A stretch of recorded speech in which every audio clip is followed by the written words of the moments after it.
सलाम पाकिस्तान 24 न्यूज के साथ मैं हूं हुदा शाह और मैं हूं ज़ेशान बशीर। हेडलाइंस आप जान चुके। सबसे पहले आपको कराची से खबर देंगे, जहां सिंध असम्बली के हल्का PS 94 के ज़िमनी इलेक्शन में MQM के हाशिम रजा ने 21,537 वोट लेकर मैदान मार लिया है। खालिद मकबूल सदीकी कहते हैं कि कराची का फैसला है जो 2018 के इंतखाब में रुक गया था। तो आपको अपडेट कर रहे हैं कराची से, जहां पे सिंध असम्बली के हल्का PS 94 के ज़िमनी इलेक्शन में MQM के हाशिम रजा ने 21,537 वोट लेकर मैदान मार लिया है, जबकि PTI यहां पे दूसरे नंबर पर रही। जबकि खालिद मकबूल सदीकी कहते हैं कि ये कराची का फैसला है जो 2018 के इंतखाब में रुक गया था।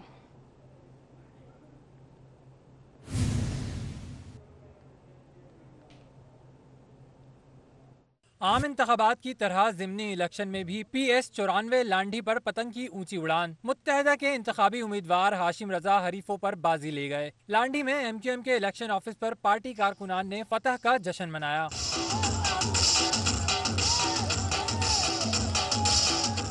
सरबरा MQM पाकिस्तान डॉक्टर खालिद मकबूल सिद्दीकी लांडी पहुंचे और कारकुनान को मुबारकबाद दी। डॉक्टर खालिद मकबूल सिद्दीकी बोले कि मुमलिकत को शहरी इलाकों के अवाम का फैसला तस्लीम करना चाहिए। कराची के असल मैंडेट के इजहार का ये है कराची का फैसला जो 2018 के इंतखाबात में रुक गया था, आज आ गया है।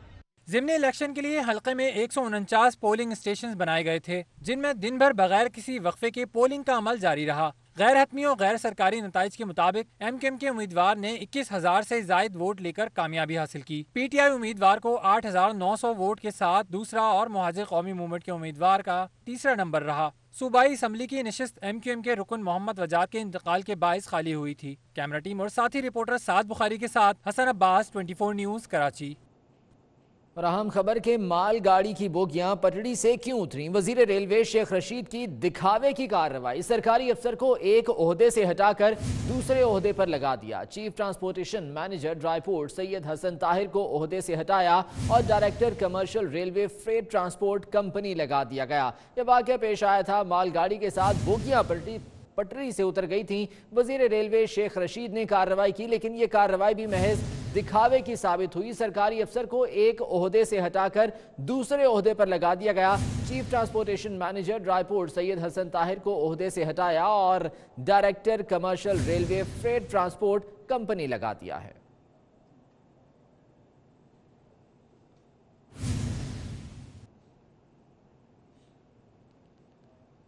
एक और अहम खबर के इस्लामाबाद में थाना सेक्रेटेरिएट पुलिस ने क्रैकडाउन करते हुए तालीमी इदारों में मनशियात फरोख्त करने वाले 2 मनशियात फरोश गिरफ्तार कर लिए हैं। मुलजिमान के कब्जे से 1750 ग्राम चर्स बरामद कर ली गई है। इस्लामाबाद में थाना सेक्रेटेरिएट पुलिस ने कार्रवाई की है और तालीमी इदारों में मनशियात फरोख्त करने वाले 2 मुलजिमान को गिरफ्तार कर लिया गया है। इन मुलजिमान के कब्जे से 1750 ग्राम चर्स भी बरामद कर ली गई है।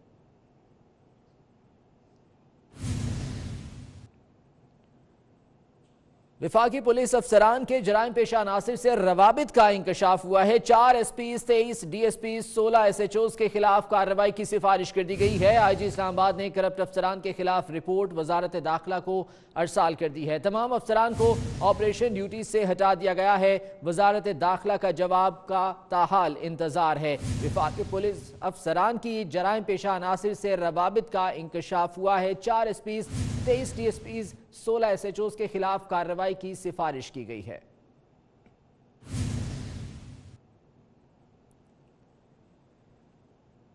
और कराची से खबर है, जहां नामालूम अफराद की फायरिंग का सिलसिला एक मरतबा फिर से देखने में आया है। 1 घंटे के दौरान फायरिंग के 2 वाकयात पेश आए, जिसमें 3 अफराद जख्मी हो गए हैं। पाक कॉलोनी में मोटरसाइकिल सवारों ने गली में बैठे अफराद पर फायरिंग कर दी, जिससे 2 अफराद जख्मी।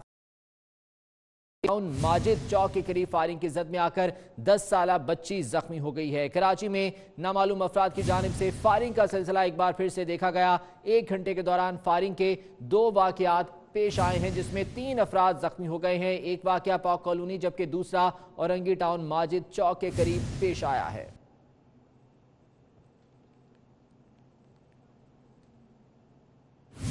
और अब बात करेंगे एक इंसानियत सोस वाक़े की। मैं ही बोलूंगा ना तू बोलेगा, गुनाहों का लहू बोलेगा। लाहौर में मासूम मुलाजिमा उज़मा के कत्ल की दर्दनाक दास्तान से मुतालिक हक़ाइक़ 24 न्यूज़ सामने ले आया है। कत्ल से एक दिन कबल की वीडियो ने जुल्म की सारी कहानी बता दी। मालिकन की बेटी की प्लेट से खाने पर मौत की सजा मिली। मां ने बेटी और नंद के साथ मिलकर उज़मा को अबदी नींद सुला दिया। इस वीडियो में नजर आने वाला ये हाँफता कांपता बेजान वजूद कोई और नहीं, लाहौर की कमसिन उस्मा 16 वर्ष की घरेलू मुलाजमा पर जो जुल्म ढाया गया, उसने पत्थर दिलों को भी रुला कर रख दिया। बेचारी उस्मा का कसूर ये था कि वो मालिकन की बेटी की प्लेट से खाना खाने की गलती कर बैठी और फिर इस मालिकन ने बेटी और नंद के साथ मिलकर उसे दी इबरतनाक सजा। गुस्सा आ गया ना। किस बात पे गुस्सा आ गया? कहती हैं गुस्सा आ गया कि हर चीज झूठी कर देती है। झूठी कर देती है। उस्मा को मौत के घाट उतार कर लाश गंदे नाले में फेंक दी गई। मालिकन ने उस्मा की फैमिली के सामने ड्रामा ये रचाया कि उस्मा घर में चोरी की वारदात करके फरार हो गई है। मैंने फोन किया बाजी ने कहना उजमा ने साडा समान भी चोरी लै गई, कट ते सोना भी पैसे भी कट ते लै गई, तो तुसी एक बारी आओ मेरे कोल। उन्हें आख्या मैं हुणे ओ बच्ची तोड़ी लिख। प्रोग्राम इंकशाफ खौफनाक हकाइक सामने लाया। सजा में क्या करते थे? उसको खाना नहीं देते थे, अल्लाह माफ करे, वो कूड़े में से उठा के खाती थी। जहां बतौर सजा उस्मा को भूखा प्यासा रखा जाता, वहीं उसे रात के वक्त वॉशरूम के ठंडे फर्श पर सुलाया जाता। उस्मा के खानदान को भी उससे मिलने की इजाजत तक न थी। मिलने नहीं देते, पता नहीं मैनू समझ नहीं आ रहे हो सारे नाला उन्हें करके देता है। टीम इंकशाफ को मिलने वाली इस वीडियो ने इन खवातीन के मकरूह चेहरों को बेनकाब कर दिया। नानी तू चुप कर जा। आखिरकार टूट गई सांसों की डोरी और उस्मा आजाद हो गई जिंदगी की कैद से। पुलिस को नीलम ब्लॉक के गंदे नाले से जब उस्मा की लाश मिली तो शनाख्त एक चैलेंज बन गई। इस घिनौनी वारदात में मुलव्विस मुल्जिमों की फौरी गिरफ्तारी के लिए होमिसाइड यूनिट की टीमें तश्कील दी गयीं, जिन्होंने सीसीटीवी कैमरों और मोबाइल फोन की CDR हासिल करके मुल्जिमान को ट्रेस कर लिया। रात के तकरीबन 12 साढ़े 12 के करीब और सीसीटीवी फुटेज में टाइम भी वही आया है। उसके बाद वो इधर से गुजरती हैं और यहाँ पर नाले में जब यहाँ पर रात के टाइम बहुत सन्नाटा होता है तो यहाँ उस बच्ची की लाश को फेंक देती हैं। कवरेज करने पर टीम इंकशाफ को भी धमकियां दी। हमारी इल्तिजा है हुकूमत से कि वो इस केस में खुद मुद्दई बने और हमारी दरख्वास्त है तमाम पाकिस्तानियों से कि वो उस्मा को इंसाफ दिलवाने के लिए उठ खड़े हों, क्योंकि उस्मा हम सब की बेटी है, उस्मा हमारी बेटी है। मासूम मुलाजिमा उज़मा के अंदोहनाक कत्ल के हवाले से समाजी कारकुन सारिम बरनी का कहना है कि हमारे लिखने, पढ़ने और बोलने तक इंसानियत का लफ्ज़ रह गया है, जबकि समाजी कारकुन फरजाना बारी कहती हैं कि हमारे माशरे में इंसानी हुकूक का शऊर ही नहीं है। बस मेरा ख्याल है अगर इनको दो अल्फाजों में कहा जाए तो यही कहूँगा कि हमारे अंदर से इंसानियत ख़त्म हो गई है। इंसानियत या मजहब की जब भी हमने बात की है ना तो सिर्फ ज़बान से की है, लिखने में की है, पढ़ने में की है, अमल में हमारे अंदर इंसानियत खत्म हो गई। क्योंकि ना इंसानियत इन चीजों की इजाजत देती है, ना आप अगर दीनी तौर पे देखें, मजहबी तौर पे देखें तो ना किसी का भी मजहब जो है ना ऐसी इजाजत देता है। लेकिन अफसोस कि आए दिन हम ऐसे ही वाक़यात देखते भी हैं, सुनते भी हैं और हम उस पर तबसरे भी करते हैं। लेकिन बस पता नहीं क्यों लोग नहीं बदलना चाहते, क्यों लोग हर कोई दूसरे को बदलना चाह रहे हैं, अपने आप को क्यों नहीं बदलता। ऐसा अमल तो नहीं करना चाहिए था, और अगर कोई फखरिया अमल था, कोई जायज अमल था तो उसको छुपा क्यों दिया, मार के फेंक क्यों दिया, उसको मार के सामने लाते कि इसने ऐसा अमल किया था। अगर आप उस अमल को बेहतर समझते थे, इसका मकसद ये है कि आपको खुद पता है। जिन समाजों के अंदर रियासतें कमजोर होती हैं, रूल ऑफ लॉ नहीं होता, जालिम का हाथ थामने वाला कोई, उसको सजा देने वाला कोई नहीं होता, तो फिर ये होता है कि जिसकी लाठी उसकी भैंस, इंसान की रिस्पेक्ट है, जो इज्जत है, जो उसके राइट्स हैं, वो मैं समझती हूँ कि हमारे मुआशरे के अंदर उसका शऊर जो है वो ना होने के बराबर है। और मुस्लिम लीग नून की रहनुमा उस्मा बुखारी का कहना है कि वाक़या यकीनन दिलखराश है। सानिह साहिवाल को नहीं भूले थे कि ये वाक़या रूनुमा हो गया। पंजाब असम्बली में कमसिन घरेलू मुलाजमीन के हवाले से बिल पास किया। हुकूमत से मुतालबा है कि इस कानून पर अमल दरामद कराया जाए। यकीनन एक बहुत तकलीफ दे वाक़या है और ये अफसोस की बात यह है कि हमारी शायद सोसाइटी में हमारे अंदर से इंसानियत नाम की चीज़ ख़त्म होते चले जा रही है और ये वाक़यात में दिन ब दिन इजाफा हो रहा है। ख़ास तौर पे मुलाजमों के साथ इस किस्म के वाक़यात जो हैं वो दिन ब दिन उसमें इजाफा हो रहा है, जो लम्हा फिक्रिया है। लेकिन इसमें एक अच्छी बात यह है कि हमने अभी इसी सेशन के अंदर, जो असम्बली का सेशन पंजाब असम्बली का गुजरा है, उसमें हमने मुत्तफ़िका तौर पर एक लॉ पास किया है जो डोमेस्टिक वर्कर्स जो हैं, जो घरों पे काम करने वाले लोग हैं, बच्चे बच्चियां हैं, या उनके लिए हमने रूल्स रेगुलेशंस बनाए हैं। अब मेरी मुतालबा होगा हुकूमत से कि सिर्फ कानून पास कर देना काफ़ी नहीं होता। हमने बड़ी मेहनत की है इस बिल को पास करने के लिए। सो इसकी इम्प्लीमेंटेशन जो है वो की जाए, तमाम जो मुलाजमीन हैं वो रजिस्टर हों। तो ये बहुत अजीब मामलात जो है लॉ एंड ऑर्डर के हवाले से जा रहे हैं। अभी तो हम साना साहिवाल को नहीं भूले और बीच में ये एक और इस तरह का दिल खराश वाक़या है। अरीबा के भाई के बयान को 24 घंटे गुजर गए। उसने कहा था अरीबा को गाड़ी में दोबारा बिठाकर कत्ल किया गया। इस इरादी कत्ल का ताहाल अलग से कोई मुकदमा दर्ज नहीं हुआ। सवाल ये है कि ये क्यों है, देखते हैं इस रिपोर्ट में। सानिया साहिवाल में मारी जाने वाली अरीबा के दानिस्ता कत्ल का ऐनी गवाह उसका भाई उमर था। उसने बताया था, मेरी बड़ी बहन थी अरीबा और उन लोगों ने पहले उसको बाहर निकाला, फिर मुझे बाहर हादिया को, फिर तीनों को बाहर निकाल कर डाले के अंदर रखा। तो वह फिर उन लोगों ने फिर अपनी बड़ी बहन को ना अंदर फेंक के फिर फायरिंग करना शुरू कर दी। फिर उन लोगों ने फिर मेरी बहन को मारा। 24 घंटे गुजर गए। अरीबा के इरादी कत्ल का मुकदमा ताहाल दर्ज न हुआ। पता नहीं सीटीडी वाले उन दहशतगर्दों से मुतासिर थे जिन्होंने आर्मी पब्लिक स्कूल में अरीबा के हम उम्र बच्चों को कत्ल किया था, या इन्हें हुक्म था कि कोई ऐनी शाहिद जिंदा नहीं छोड़ना। अरीबा 13 साल की थी। शायद डर था कि वो जाली ऑपरेशन की ऐनी गवाह बन सकती है।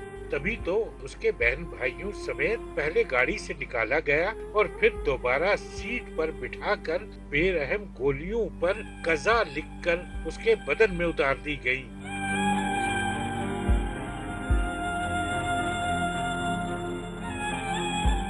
ये सोचा समझा कत्ल था, इरादी कत्ल, कत्लेआम की शहादत छुपाने के लिए किया गया शऊरी कत्ल। मगर खूने नाहक हो तो कहाँ छुपता है।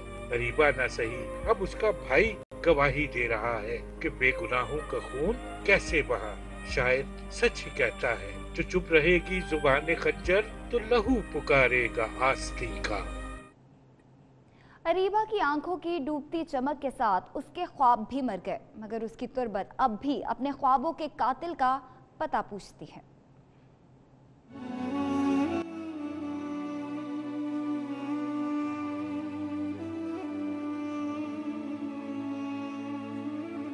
अरीबा के ख्वाब इसकी आंखों में जिंदगी की दम तोड़ती हुई चमक के साथ ही मर गए थे।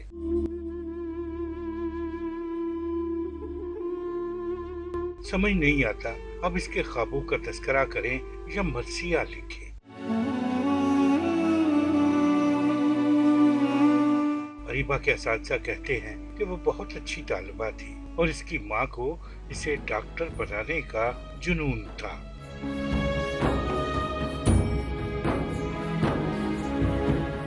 मगर ये सब अब बातें हैं, तस्करे हैं। अरीबा की तुरबत अब भी अपने ख्वाबों के कातिल का पता पूछती है।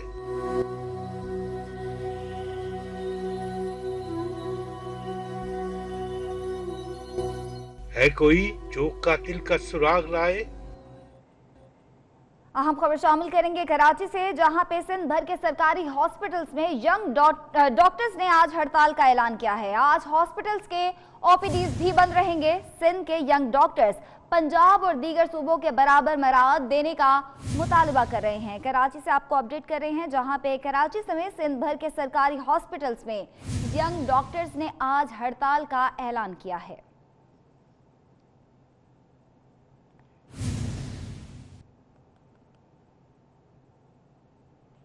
मौसम के हवाले से बताएं तो नथिया गली में बर्फबारी के बायस सड़कें बंद हो गईं। दराजकस ढोंगा गली के मुकाम पर ट्रैफिक जैम हो गई। दर्जनों गाड़ियां फंस चुकी हैं, जबकि 250 से ज्यादा गाड़ियां वहां पे फंसी हुई हैं। रेस्क्यू एहलकारों का कहना है कि सड़क से बर्फ हटाने का काम जारी है, जो जल्द मुकम्मल कर लिया जाएगा।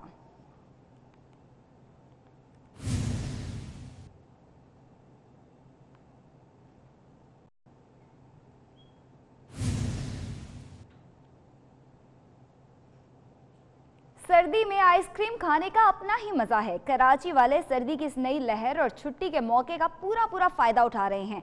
आइसक्रीम लवर्स कैसे पार्लर्स पर एंजॉय कर रहे हैं, जानेंगे अपने नुमाइंदे अली रजा से। जी अली। जी बिल्कुल, इस वक्त मैं डिफेंस के अंदर मौजूद हूँ, जहाँ पर सर्दी के वक्त भी जो है वो आइसक्रीम खाई जा रही है। यहाँ पे एक साहब है जो आइसक्रीम बना रहे हैं लोगों के लिए, और बड़ी तादाद में जहाँ पे नौजवान मौजूद है जो कोन आइसक्रीम है, मुख्तलिफ तरीके से जो आइसक्रीम है यहाँ पर खा रहे हैं। मुख्तलिफ फ्लेवर्स मुझे इनके हाथों में नज़र आ रहे हैं। मैं एक साहब से पूछता हूँ, जानी सर्दी है फिर भी आइसक्रीम, आखिर क्या वजह है? सर्दी तो ज़्यादा है, मगर आइसक्रीम का ईट फर्स्ट की आइसक्रीम का एक अपनी लज्जत है। जी बिल्कुल, हम आगे जानने की कोशिश करते हैं कि कौन सा फ्लेवर है ये बताइएगा, और क्या है कि सर्दी में खाई जा रही है? सर बेसिकली ये चॉकलेट और मैंगो का कॉम्बिनेशन है और बहुत उम्दा टेस्ट है। और सर्दी की सबसे अच्छी बात ये है, कहते हैं ना जिस तरह गर्मी में गर्मी के फ्रूट्स होते हैं, तो सर्दी में आइसक्रीम खाने का अपना ही मज़ा है, क्योंकि एक तो ठंड है और ठंड में एक और ठंडी चीज़, तो उसका कॉम्बिनेशन बड़ा ज़बरदस्त हो जाता है। इस वजह से हम आइसक्रीम हम सब दोस्त यार मिल के खा रहे हैं। जी बिल्कुल, यहाँ पर मुख्तलिफ लोग हैं जो इस आइसक्रीम का इस सर्दी में जो है वो लुत्फ़ ले रहे हैं, और हमारा भी दिल चाह रहा है कि यहाँ से जो चॉकलेट फ्लेवर है कोन में उसको हम उससे टेस्ट करें और एंजॉय करें। ठीक है अली, शुक्रिया आपका। सर्दी की शिद्दत में इजाफा हुआ तो लाहौरिये भी मजे मजे के पकवानों की जानिब खिंचे चले आए। इसी हवाले से अली रजा की रिपोर्ट देखते हैं। अगर आप भी इस मज़ेदार कढ़ाई का मज़ा लेना चाहते हैं तो आपको हमारे साथ चलना पड़ेगा।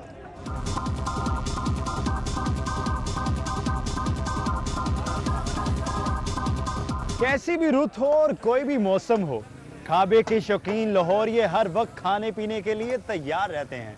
जी हाँ, अगर सर्दी का मौसम हो और गर्मा गर्म खाबे ना खाए जाएं, ऐसा मुमकिन ही नहीं।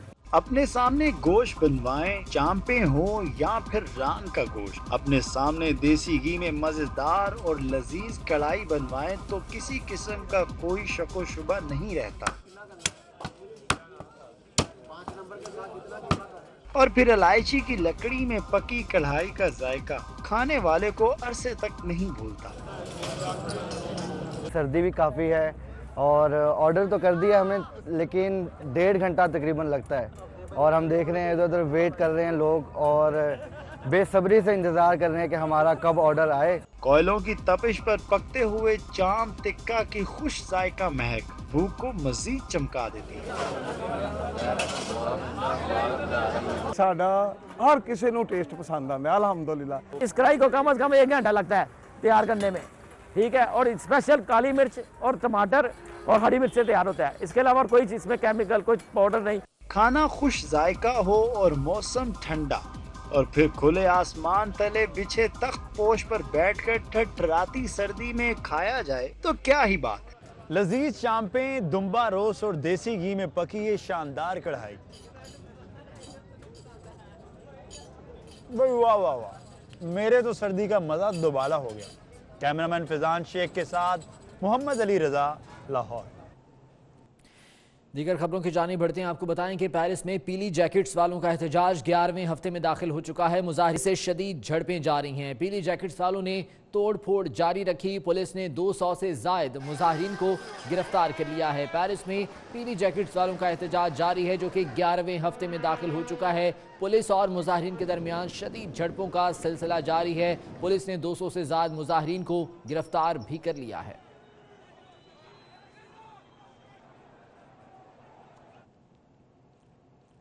चीन में मौसम बहार के इस्तकबाल के लिए लाइट फेस्टिवल का आगाज हो गया। लाखों की तादाद में दुनिया भर से सयाह चीनी कमरी साल के इस्तकबाल के लिए चीन पहुंचना शुरू हो गए हैं।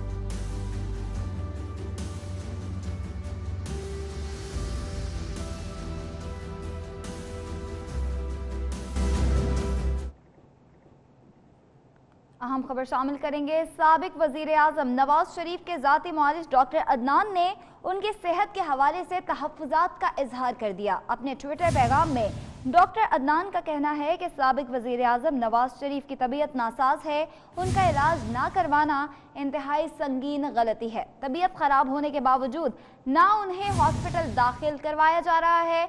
डॉक्टर अदनान का कहना है कि मियां नवाज शरीफ को बेहतर इलाज के सिलसिले में हॉस्पिटल मुंतकिल करना तो दूर की बात, उनकी सेहत के हवाले से मुनासिब इंतजाम भी नहीं किए जा रहे। इलाज में ताखीर से मियां नवाज शरीफ की जान को खतरा हो सकता है।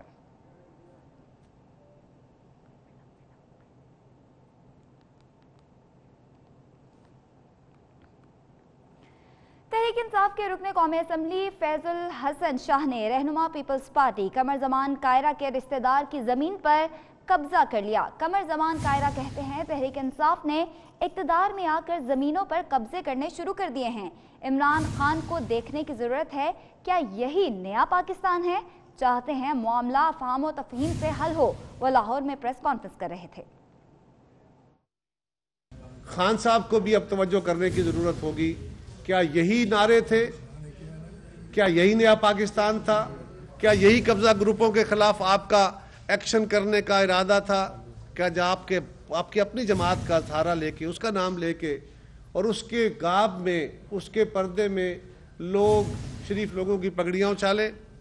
कब्जा तो हम खैर क्या करने देंगे, अपना हक हम हर जगह पे जाके ज़रूर लेंगे, लेकिन इस तरह एक तज़हीक का अमल भी निकलता है, वो करने की कोशिश की गई है। चेयरमैन पाकिस्तान पीपल्स पार्टी बिलावल भुट्टो जरदारी कहते हैं तहरीक इंसाफ गुंडागर्दी पर उतर आई है। कैसी तब्दीली है? ओपोजिशन रहनुमा का रिश्ता होना भी जुर्म बना दिया। नाअहल हुक्मरान नाकामियों की पर्दापोशी के लिए हिज़्ब इख्तिलाफ को कुचलना चाहते हैं। बिलावल भुट्टो जरदारी ने कमर जमान कायरा के रिश्तेदारों की जमीनों पर कब्जे की मजम्मत की।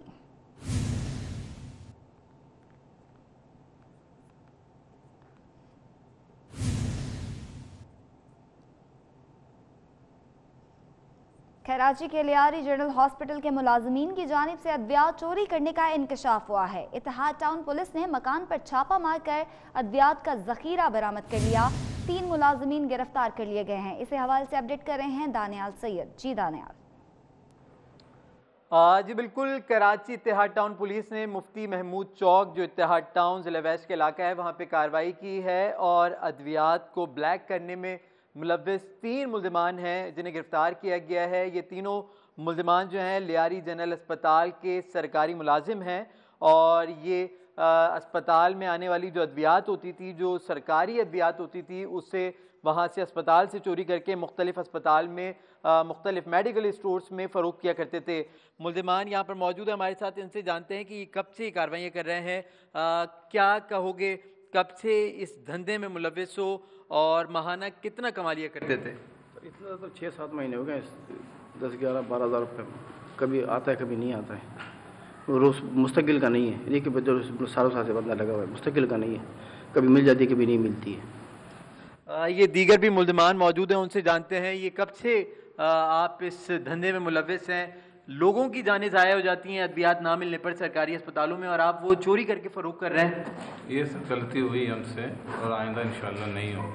इस जैसी जो दीगर अनासिर और मुल्ज़िमान हैं जो इस किस्म के घनौने धंधे में मुलव्विस हैं, उनको भी जल्द गिरफ्तार किया जाए। आपका खारिया के नवाही इलाका ढलकका में 18वीं सालाना बैलों की दौड़ के मुकाबलों का एहतमाम किया गया, जिसमें 4 अजला के 80 जमींदारों के बैलों की जोड़ियों ने हिस्सा लिया।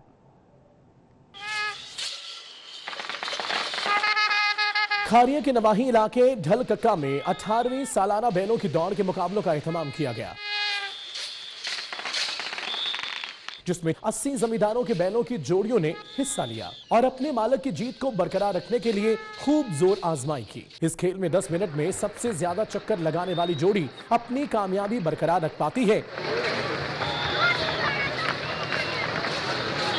नाम जेडे नगद कैश होंगी पहला दूआ त्रीआ मतलब 1,90,80,000 ये वंड है जो नामा की टप झंडा नोटा में हार नाल होंगे। ये शुगर है जमींदारों का जेलम जिला गुजरात, जिला मंडी बहावलदीन, जिला सरगोधे।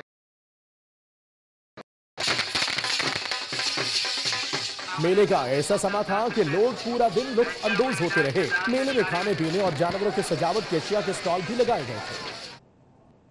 खानेवाल में मुसाफिर बस को आग लग गई। आग सिलेंडर लीकेज की वजह से लगी आतिशज़दगी से पूरी गाड़ी जलकर खाकस्तर हो गई। बस में 30 से ज्यादा अफराद सवार थे जिन्हें बाहिफाजत निकाल लिया गया। तो आपको अपडेट कर रहे हैं खानेवाल से, जहां पे मुसाफिर बस को आग लग गई।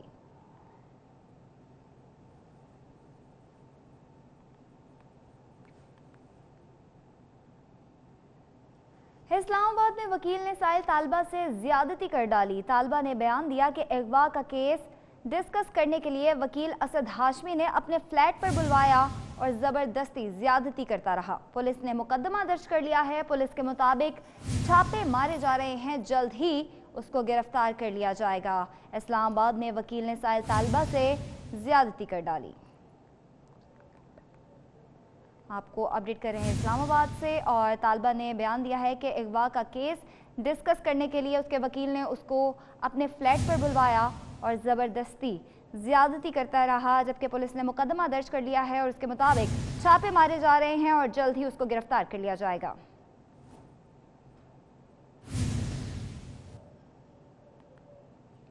वज़ीर आज़म इमरान खान ने एक बार फिर वज़ीर आला पंजाब उस्मान बुज़दार की तारीफ की। कहते हैं शहबाज शरीफ ने उस्मान बुज़दार के खिलाफ घटिया ज़बान इस्तेमाल की।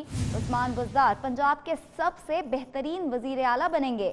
उस्मान बुज़दार वज़ीर आज़म का जहाज़ इस्तेमाल नहीं करते, अपने बेटों को अरबपति नहीं बनाएंगे। वो मियांवाली के नेहमल कॉलेज में तकरीब से खिताब कर रहे थे। मैं समझता हूँ कि उस्मान बुज़दार इंशाअल्लाह पंजाब के बेस्ट चीफ मिनिस्टर बनेंगे। मैं ये क्यों समझता हूँ? क्योंकि उस्मान बुज़दार अपनी इक़्तिदार को अपनी ज़ात पैसा बनाने के लिए नहीं इस्तेमाल करेंगे। अपनी फैक्ट्रियाँ, अपनी शुगर मिल नहीं बनाएंगे, पंजाब बैंक ऑफ पंजाब से कर्जे नहीं लेंगे, अपने रिश्तेदारों को नहीं नवाजेंगे, अपने बेटों को अरबपति नहीं बना देंगे, क्योंकि इनमें आजिज़ी है, तकब्बर नहीं है। 40 गाड़ियों के प्रोटोकॉल में नहीं फिरते, 35 करोड़ रुपए चीफ प्राइम मिनिस्टर का जहाज नहीं इस्तेमाल किया। इनके वो बेटे डर के एहतसाब से बाहर नहीं भागे हुए, इनका दामाद पैसे चोरी करके बाहर नहीं भागा हुआ। दूसरी जानिब MMA के सरबराह मौलाना फजल रहमान का कहना है सानिया साहिबा इंसानी नामूस पर एक तमांचा है। अवाम के मैंडेट को दोबारा चुराने की कोशिश की गई तो हशर माजी के हुक्मरानों से बदतर होगा। रियाई खान में जलसे से खिताब करते हुए मौलाना फजल रहमान ने कहा कि ये सफर जारी है और इसका इख्तिताम इस्लामाबाद में होगा। उनका मजीद क्या कहना था, आइए आपको दिखाते हैं। साहिवाल के वाक़े को देखें या हम वजीरिस्तान में खैसोर शरीफ के वाक़े को देखें, ये हमारे इंसाफ और इंसानी नामूस पर एक तमाचा है कि हमने इस मुल्क पर मुसल्लत किए गए जाली मैंडेट को मुस्तरद कर दिया है और हम जाली हुक्मरानों की इस जाली हुकूमत को तस्लीम नहीं कर सकते। इंशाअल्लाह ये सफर जारी रहेगा और इस सफर का इख्तिताम इंशाअल्लाह इस्लामाबाद पर होगा। वज़ीर आला सिंध सैयद मुराद अली शाह का कहना है कि उनकी हुकूमत और हमारी सूबाई हुकूमत आइन पर कायम रहेगी तो कोई टकराव की बात नहीं होगी। गोठकी में मीडिया से गुफ्तगू करते हुए उनका कहना था कि उन्होंने ये बात की है कि उनके होते हुए पाकिस्तान डूबता नजर आ रहा है, वो अब भी इसी बात पर कायम है। उनका मजीद क्या कहना था, आइए आपको दिखाते हैं। हुकूमत और सूबाई हुकूमत अपने आइनी जो इख्तियारात थे उन पर अगर कायम रहेगी तो कोई टकराव की बात नहीं होगी। और मुझे पूरा यकीन है कि वफाकी हुकूमत भी जो उनका आइनी किरदार है या आइनी उनके रिस्पॉन्सिबिलिटीज़ है उनको पूरा करेगी। मैंने बात की कि इनके होते हुए पाकिस्तान मुझे डूबता हुआ नजर आ रहा है और मैं अभी भी उस पर कायम हूँ जो इनके तरीक़ेकार हैं। पीपल्स पार्टी के रहनुमा और साबिक सूबाई वजीर मंजूर बसान ने एक नया ख्वाब देख लिया। 2020 इमरान खान के लिए खतरे की घंटी है। इमरान खान वजीर आजम नहीं रहेंगे। उनका मजीद क्या कहना है, आइए आपको सुनवाते हैं। पहले भी कहा था 2020 इमरान खान के लिए खतरे की घंटी है और 2020 में ये इत्तेहाद जो इमरान खान के साथ है सब टूट जाएंगे, इत्तेहाद नहीं रहेंगे, ये अक़लियत में हो जाएगा। अक़लियत के लिए और कोई वे नहीं है। इसी के ही असेंबली से एक और इलेक्टेड प्राइम मिनिस्टर होगा जो हो सकता है इस पार्टी में ही हो सकता है दूसरी पार्टी में हो, लेकिन इमरान खान मुझे 2020 में नज़र खुद एज ए प्राइम मिनिस्टर नहीं आ रहा है। इसको रिप्लेस अपने ही कर ले। अब मुकाबला है अपनों में भी, कोई कहता है कि ये हो, कभी कोई कहता है ये हो, या कोई अपोजिशन तरफ से हो, या कोई न्यूट्रल हो, या कोई ऐसी टेक्नोक्रेट सिस्टम हो। वज़ीर आला खैबर पख्तूनख्वा महमूद खान ने बियाती मंसूबे की नाक़िस हिकमत अमली का एतराफ़ कर लिया। कहते हैं नाक़िस मनसूबाबंदी से शहरियों को मुश्किलात का सामना करना पड़ा, कोताही बरतने वालों के खिलाफ कार्रवाई होगी। पेशावर से आफ्ताब मोहम्मद की रिपोर्ट देखिए। पेशावर का बियाती मंसूबा आवाम के लिए वबाल जान बन गया। वज़ीर आला खैबर पख्तूनख्वा महमूद खान ने बियाती मंसूबे की प्लानिंग को नाक़िस करार देते हुए कहा कि मंसूबा बंदी दुरुस्त ना होने से अवामी मुश्किलात में इजाफा हुआ। आइंदा अगर कोई कोताही हुई तो जिम्मेदारान के खिलाफ कार्रवाई होगी। पेशावर के शहरियों का कहना है कि सूबाई हुकूमत की नाक़िस हिकमत अमली के बायस मंसूबा मजीद इल्तिवा का शिकार होगा। जब से ये शुरू हुआ है ना, तब से हम सुन रहे हैं कि यह मुकम्मल होगा, टाइम लेट हो जाता है, तो फिर ये यही कहते हैं कि हम अफसरान को पकड़ेंगे अगर पूरा नहीं हुआ। शहरी कहते हैं कि मंसूबे के बाद जहां ट्रैफिक के मसाइल में इजाफा होता जा रहा है, वहीं गर्दो गुबार ने भी जीना मुश्किल बना दिया है। मिट्टी बहुत ज्यादा है, पोल्यूशन बहुत ज्यादा हो रही है दिन ब दिन। आवाम के लिए तो ये मुश्किलात है कि रोड में बंद होते हैं, अक्सर 2-3 घंटे रोड पे गुजार सकते हैं। सब लोग यहाँ पर बहुत मतलब तकलीफ में है, रोड में ट्रैफिक बहुत ज्यादा है। पेशावर बीआरटी का मंसूबा 2 साल गुजर जाने के बाद भी मुकम्मल होने का नाम नहीं ले रहा। सूबाई हुकूमत ने मार्च तक मंसूबा मुकम्मल होने का ऐलान तो कर दिया, लेकिन साथ साथ टोटल लागत भी 49 अरब से बढ़कर 67 अरब से ज़ायद तक पहुँच गई है। कैमरामैन अदनान के साथ आफ्ताब मोहम्मद, पेशावर।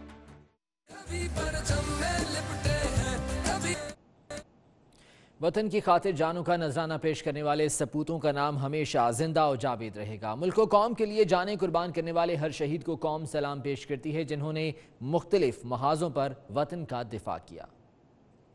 सरहदों का दिफा हो या दहशतगर्दों को सबक सिखाने का मौका, पाक फौज के जवानों और अफसरों ने हमेशा ही सीना तान कर दुश्मन को ललकारा, हर इम्तिहान में सुर्खरू हुए और मुल्क व कौम का नाम रोशन किया।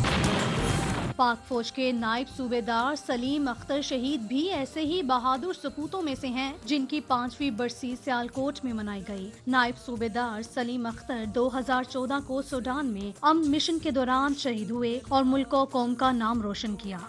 नायब सूबेदार मोहम्मद जावेद शाकिर शहीद की 6ठी बरसी उनके इलाके उकाड़ा में मनाई गई। जावेद शहीद ने 2013 को वजीरिस्तान के मकाम पर जामे शहादत नोश किया। सिंध के तालीमी इदारों में असातिज़ा और तलबा तो मौजूद हैं, मगर सहूलतें नापैद, और यही हाल तालीमी लिहाज से सजावल के बेहतरीन स्कूल बहावल खान मक्सी का है, जो इमारत से महरूम है। इसी बारे में एहसान जुनेजो की रिपोर्ट देखिए। सजावल शहर के मरकज में मौजूद government primary school Bahawal Khan Maksi है। ये स्कूल तालीमी मयार के लिहाज से सजावल जिला के सफ़े अव्वल के स्कूलों में शामिल है, मगर सहूलतें न होने से मसाइल में घिरा हुआ है, जिसका असर बच्चों की तालीम पर हो रहा है। स्कूल की इमारत खस्ताहाल होने से खतरनाक बन गई। हेडमास्टर बच्चों की जिंदगियां बचाने के लिए अपनी मदद आप के तहत झोंपड़ियां बनाकर तालीम देने में मसरूफ हैं, तो कुछ बच्चे खुले आसमान तले तालीमी सरगर्मियां जारी रखने पर मजबूर हैं। टेंडर भी हो गए, ठेकेदार को ऑक्शन भी हो गए, अभी तो तरक्याती काम नहीं स्टार्ट हुआ। हम वहाँ से अपने स्कूल से शिफ्ट होकर यहाँ एक ग्राउंड में ये झोंपड़ियाँ बनाकर अपनी तदरीसी अमल जारी रख रहे हैं। जैसे आप देख रहे हैं, हम खुले आसमान पे टेस्ट पेपर दे, हमारी स्कूल बनी होती तो हम स्कूल में जाके पेपर देते। वज़ीर आज़म पाकिस्तान को, वज़ीर आला सिंध को जल्द से जल्द हमारी तमीराती जो स्कूल है बहावल खान मक्सी जल्द से जल्द बनाई दी जाए। इस वक्त खून जमा देने वाली सर्दी मासूम बच्चों की तालीम पर गहरा असर डाल रही है। इमारत न होने और शदीद सर्दी के बायस मुताद्दिद तलबा बीमार हो गए हैं। स्कूल के असातिज़ा का कहना है कि हमने बार बार जिला इंतजामिया, मुंतखब नुमाइंदों और महकमा तालीम के आला अफसरों को सारी सूरत हाल से आगाह भी किया, मगर ताहाल हमारी कोई सुनवाई नहीं हो सकी।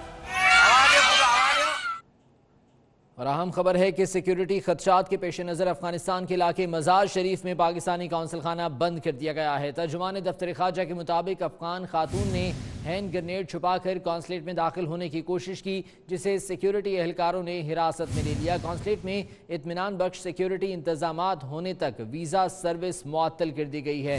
अब मज़ार शरीफ में पाकिस्तानी कौंसल खाना बंद कर दिया गया है। एक अफगान खातून ने हैंड ग्रेनेड छुपाकर कॉन्सुलेट में दाखिल होने की कोशिश की गई थी, जिसके बाद सिक्योरिटी इकदाम को मजीद बेहतर किया जा रहा है।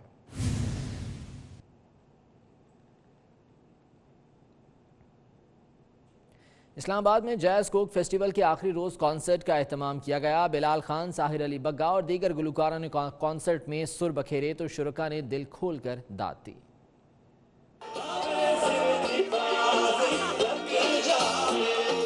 इस्लामाबाद में जैज़ कोक फेस्टिवल में मजेदार खानों के साथ कंसर्ट का भी एहतमाम किया गया, जिसमें नामवर गुलकारों ने फन का मुजाहरा करके शाम और हसीन बना दी। शुरका ने इवेंट को खूब एंजॉय किया और मौसीकी के धुनों पर सर धुने।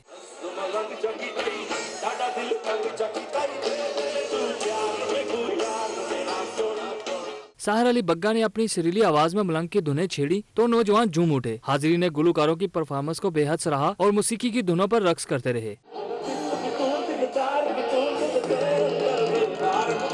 3 रोजा जैज़ कोक फेस्टिवल के आखिरी रोज कंसर्ट में गुलकारों की धमाकेदार परफॉर्मेंस ने शहरी इक़्तिदार के हुस्न को 4 चांद लगा दिए, जबकि सख्त सर्दी में भी खुले आसमान तले शहरी रसीले गीतों से लुत्फ अंदोज होते रहे। इस बुलेटिन से इतना ही।